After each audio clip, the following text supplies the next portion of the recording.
করিনি, শামসু আমাকে অপমান করে চলে গেল কি জন্যে? আসসালামু আলাইকুম। ভালোবাসা মনে হয় বেশি দিয়ে ফেলাছি না, এটাই তার প্রতিদান দিল। অবশ্যই দেখবেন।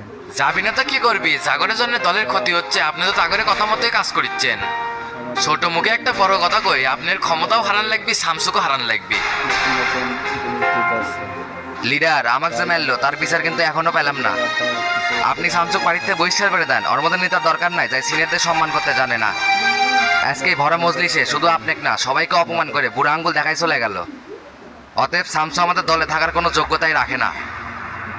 লেমন জুস পেছে যে চুষাকে ফেলে দিলাম, এল্লা কান পরে দিয়ে দিয়েই তো রাজনীতির এই পরিণতি হচ্ছে। লিডার আমি চলে গেলাম, আপনি এই ষড়যন্ত্রকারীদের নিয়েই থাকেন।